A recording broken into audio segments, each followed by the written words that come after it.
Just Lather, that's all, by Hernando Tellez. He said nothing when he entered. I was passing the best of my razors back and forth on a strop. When I recognized him, I started to tremble, but he didn't notice. Hoping to conceal my emotion, I continued sharpening the razor. I tested it on the meat of my thumb and then held it up to the light. At that moment, he took off the bullet-studded belt that his gun holster dangled from. He hung it up on a wall hook and placed his military cap over it. Then he turned to me, loosening the knot of his tie, and he said, "It's hot as hell. Give me a shave." He sat in the chair. I estimated he had a 4-day beard, the 4 days taken up by the latest expedition in search of our troops. His face seemed reddened, burned by the sun. Carefully, I began to prepare the soap. I cut off a few slices, dropped them into the cup, mixed in a bit of warm water, and began to stir with the brush. Immediately, the foam began to rise. "The other boys in the group should have this much beard, too," I continued, stirring the lather. "But we did all right, you know. We got the main ones. We brought back some dead. We got some others still alive. But pretty soon, they'll all be dead." "How many did you catch?" I asked. 14. We had to go pretty deep into the woods to find them. But we'll get even. Not one of them comes out of this alive. Not one." He leaned back on the chair when he saw me with the lather-covered brush in my hand. I still had to put the sheet on him. No doubt about it, I was upset. I took a sheet out of the drawer and knotted it around my customer's neck. He wouldn't stop talking. He probably thought I was in sympathy with his party. "The town must have learned a lesson from what we did the other day," he said. Yes," I replied, securing the knot at the base of his dark, sweaty neck. "There was a fine show, eh?"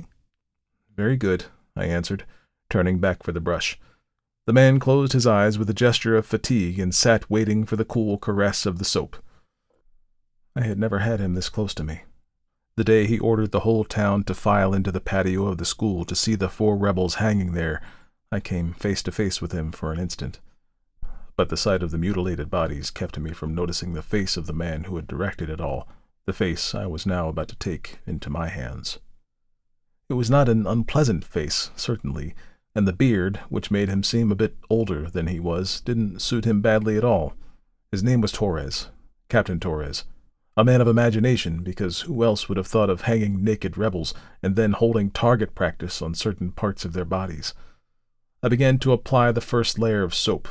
With his eyes closed, he continued, "Without any effort, I could go straight to sleep," he said. "But there's plenty to do this afternoon." I stopped the lathering and asked with a feigned lack of interest, "Firing squad?" Something like that, but a bit slower." I got on with the job of lathering his beard. My hands started trembling again. The man could not possibly realize it, and this was in my favor, but I would have preferred that he hadn't come. It was likely that many of our faction had seen him enter, and an enemy under one's roof imposes certain conditions. I would be obliged to shave that beard like any other one, carefully, gently, like that of any customer, taking pains to see that no single pore emitted a drop of blood, being careful to see that the little tufts of hair did not lead the blade astray, seeing that his skin ended up clean, soft, and healthy, so that passing the back of my hand over it, I couldn't feel a hair. Yes, I was secretly a rebel, but I was also a conscientious barber, and proud of the preciseness of my profession, and this 4 days' growth of beard was a fitting challenge. I took the razor, opened up the 2 protective arms, exposed the blade, and began the job, from one of the signbirds downward. The razor responded beautifully. His beard was inflexible and hard, not too long, but thick.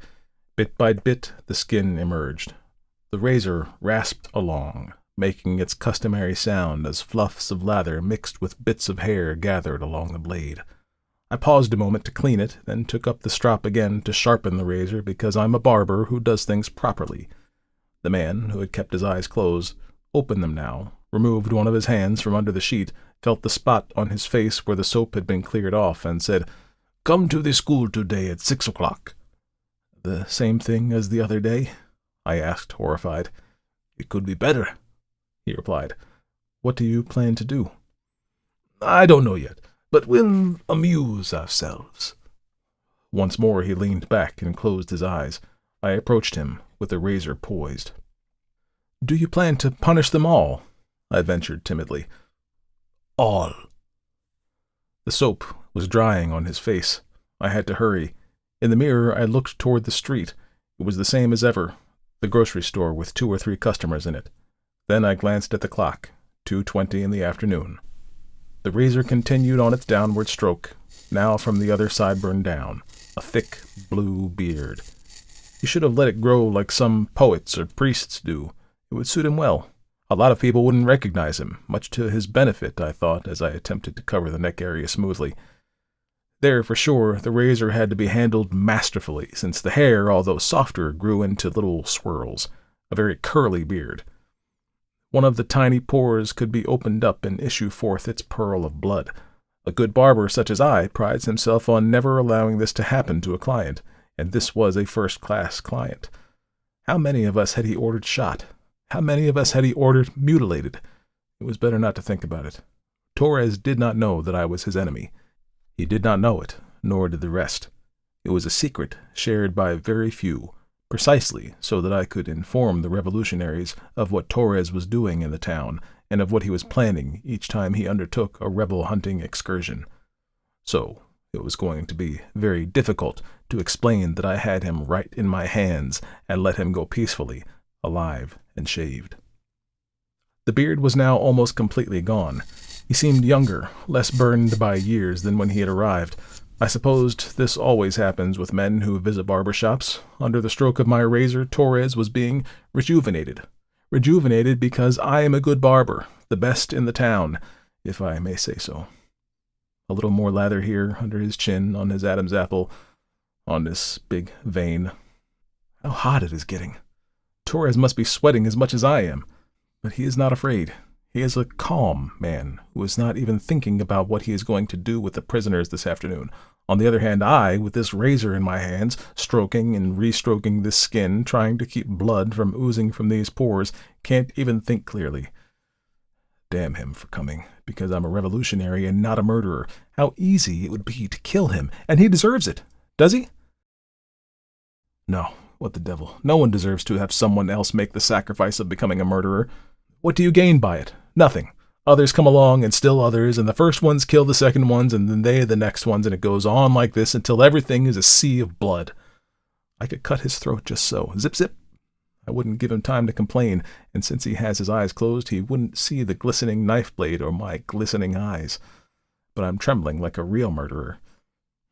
Out of his neck a gush of blood would spout onto the sheet, on the chair, on my hands, on the floor. I would have to close the door, and the blood would keep inching along the floor, warm, ineradicable, uncontainable, till it reached the street like a little scarlet stream. I'm sure that one solid stroke, one deep incision would prevent any pain. He wouldn't suffer. But what would I do with the body? Where would I hide it? I would have to flee, leaving all I have behind, and take refuge far away, far, far away. But they would follow until they found me. Captain Torres' murderer. He slit his throat while he was shaving him. A coward. And then on the other side, the avenger of us all, the name to remember, and here they would mention my name. He was the town barber. No one knew he was defending our cause. And what of all this? Murderer or hero?